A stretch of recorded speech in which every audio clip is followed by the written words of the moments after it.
Job fraud मतलब आज के डेट में ऐसा हो गया है कि अगर आप 10 जॉब को अप्लाई करोगे ना तो उसमें से 8 ही फ्रॉड ही निकलते हैं, 2-4 ही सही निकलते हैं। इतना इनका परसेंटेज हो गया है। और ये जो जॉब फ्रॉड वाले लोग होते हैं ना, ये मतलब बीच के दलाल बन गया है। आपका करियर और इन दोनों के बीच में ये आपको लूटने के लिए बैठे हैं। और सबसे अच्छी बात बताओ इनकी कि मतलब इतना अच्छे तरीके से जाल वो फेंकते हैं जॉब का कि अच्छा सा जेन्युइन जॉब भी खुद को शर्मा जाए कि ऑफ़र लेटर भी खुद का क्रिएट करते हैं। मतलब इतने अच्छे तरीके से कैंडिडेट को लपेटने का उनका प्लान होता है। और सच बात कहूँ तो इसमें 2-4 लोग नहीं, बहुत सारी बड़ी बड़ी गैंग्स है। तो आज की वीडियो में मैं आपको बताऊंगा कि जॉब फ्रॉड्स कैसे ढूंढना है या फिर जॉब फ्रॉड आपको कैसे समझ में आएगा, क्योंकि बहुत सारे लोग आपको ईमेल्स करेंगे जिस टाइम पे आप जॉब सर्चिंग के लिए लग जाओगे। तो कौन सा जॉब जेन्युइन है और कौन सा जॉब एक्चुअली में फ्रॉड है ये आपको पता चले, इसके बारे में आज मैं आपको डिटेल में बात करने वाला हूँ। तो इस वीडियो को शुरू से लेकर अंत तक जरूर देखिए। Point number 1, asking for money और मोस्टली रिफंडेबल, यानी आपसे पैसे लिए जाते हैं कि आपको इतनी फीस देनी पड़ेंगी जिससे आपका टोकन जनरेट होगा। पता नहीं ये टोकन इनका क्या होता है, लेकिन वो बहुत फेमस डायलॉग इन लोगों का कि टोकन जनरेट किया जाएगा, उसके बाद आपका इंटरव्यू सेटअप किया जाएगा। दूसरी बात कई बार होता है कि आपको एडमिशन फीस देनी है या फिर आपको कुछ हमें अमाउंट देनी है जो मोस्टली रिफंडेबल होती है जब आपके हाथ में जॉब आ जाता है। मुझे एक बात समझ में नहीं आती कि अगर ऐसा ही है तो क्यों ना ये पेज वही पेड कर दे और जॉब मिलने के बाद जो सैलरी मिलने वाली है उससे वो कट कर दे। अगर आप मुझसे 2,000 रुपये लेने वाले हैं और मुझे आप जॉब दे रहे हो 12,000 की, तो 12,000 का जॉब लेने के बाद 2,000 कट करके 10,000 मुझे दे देना मंथ के एंड में। कितना ईजी सा लॉजिक है ना। यहीं पे समझ में आता है कि कौन सा फ्रॉड जॉब है और कौन सा जेन्युइन है। मोस्टली आपसे पैसे मांगी जाती है, लेकिन कई बार पैसे कब मांगे जाएंगे ना, डिपेंडिंग ऑन द फ्रॉडर। कई बार फ्रॉड लोग होते हैं जो स्टार्टिंग में पैसे मांगते हैं और कुछ खुद को मॉडिफाई अपडेट कर देते हैं। उन्हें ऐसा लगता है कि मैं बाद में मांगूंगा तो शायद मुझे एंगेज कर दे या फिर शायद मुझे पैसे दे दे। क्योंकि कई बार ऐसा होता है कि अगर हम एक इंसान के साथ कांटेक्ट में रहे तो कई बार हम पड़ जाते हैं, मतलब उसके बैकग्राउंड में आ जाते हैं। तो इसलिए कई बार आपको स्टार्टिंग में क्या किया जाएगा, ऑफर लेटर दिया जाएगा, आपका इंटरव्यू सेटअप किया जाएगा, आपको अच्छे अच्छे ऑफर लेटर में लुक्रेटिव सैलरीज, उसके बारे में आगे बात करूंगा, ऑफर की जाएगी। और ये सब कुछ जाने के बाद उसमें आपके 4-5 दिन लगेंगे और 5-6 दिन के बाद आपको बोलेंगे कि ये आपका सब कुछ हो गया है, तो आपका सिलेक्शन प्रोसीजर के लिए आपको 2,000 रुपीज़ देने हैं, जिसके बाद आपको जॉब ऑफर लेटर, आपका फाइनल ऑफर लेटर मिल जाएगा। अब ये तो बहुत बड़ा फ्रॉड होता है। जब आप 2,000 रुपये देंगे तो आपका मोबाइल नंबर वो ब्लॉक कर देंगे और उसके बाद आप ना ही कांटेक्ट कर पाओगे।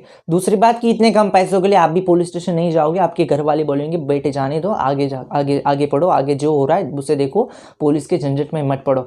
इसलिए इससे पहले बात कर रहा हूँ, इससे पहले आपको इंटीमेट कर रहा हूँ कि किसी को भी 1 रुपीज़ भी मत देना। कोई भी कंपनी आपसे पैसे नहीं लेती है।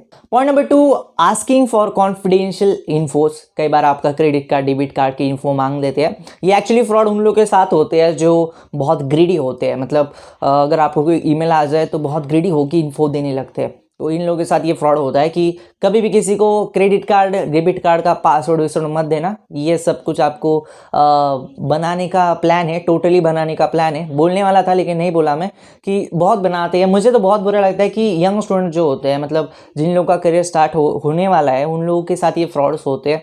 बहुत वो डिमोटिवेट हो जाते हैं इन सारी चीज़ों से। तो इसलिए आपका अगर कोई फ्रेंड है जो जॉब सर्च करने वाला है या फिर आपके कॉलेज का, आपके क्लास ही पूरा जॉब सर्च करने वाला है, तो उनके साथ ये वीडियो शेयर कर देना।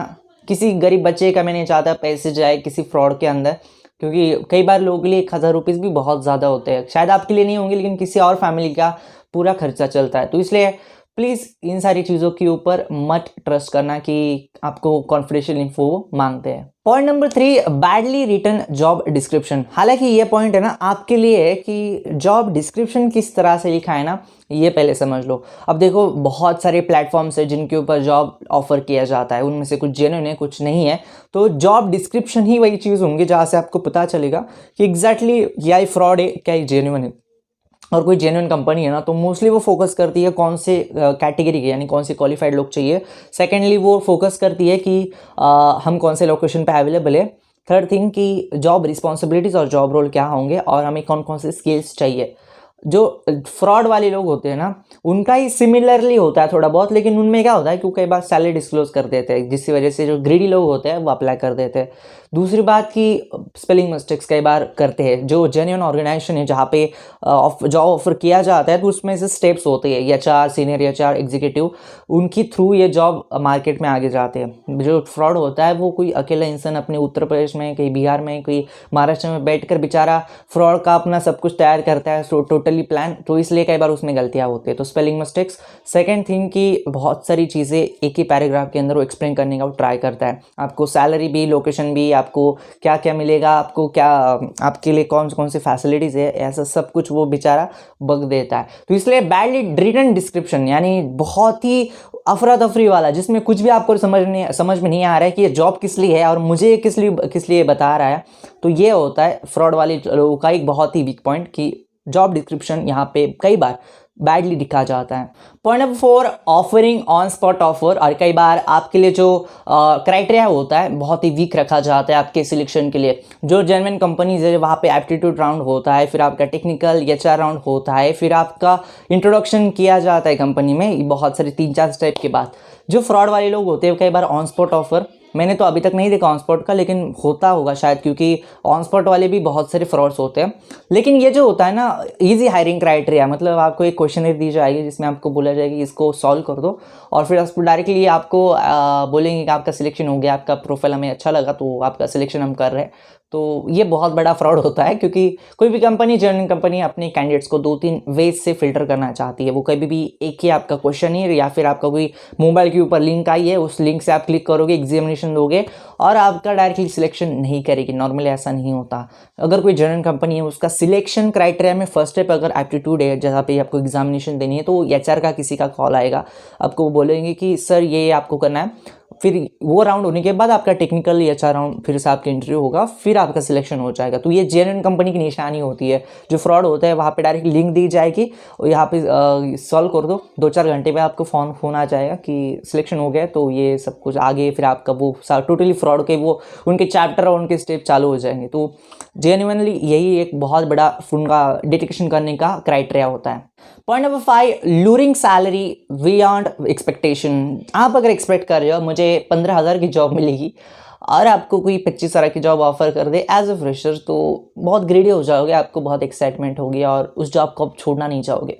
यही होता है। ये फ्रॉड वाले जो लोग होते हैं ना, वो ऐसी सैलरी आपको ऑफर कर देंगे कि आपके मतलब आंखों में चांद लग जाएंगे। आपको ऐसा लगेगा कि इतनी सैलरी कैसे मिल रही है, लेकिन ये सैलरी आने का नहीं, सैलरी जाने का वो प्रोग्राम बन जाता है। तो कभी भी मत करना जो आपको सैलरी बहुत ज़्यादा दे। एक आपको जेन्युइनली बात करूँ, अगर आप कोर फार्मा में जाओगे ना, QA QC प्रोडक्शन, कौन सी भी जहाँ पे दवाइयाँ बनाई जाती है, 13,000-14,000 से ज़्यादा सैलरीज इनिशियल डेज में, अगर R&D है या फिर आप अनाइपर जैसे कॉलेज से क्वालिफाइड हो, बहुत ही अच्छी कॉलेज से, अनलेस एंड अनटिल आपकी सैलरी 13,000 to 14,000 ही होगी इंडिया में।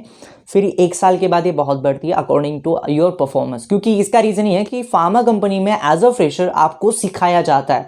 तो आपको ही सिखाने की वो ज़्यादा सैलरी नहीं ऑफर करेंगे। जब आप काम करने लगोगे तो आपकी ज़्यादा सैलरी होती है। तो उनका जो इनिशियल पीरियड होता है वो टोटल टीचिंग में चला जाता है, इसलिए वो आपको कम सैलरीज देते हैं। और जो PV क्लिनिकल डेटा मैनेजमेंट या ऐसे जो फील्ड्स है, यहाँ पे 15,000 16,000, ज़्यादा से ज़्यादा 18,000 तक एक्सपेक्ट करो।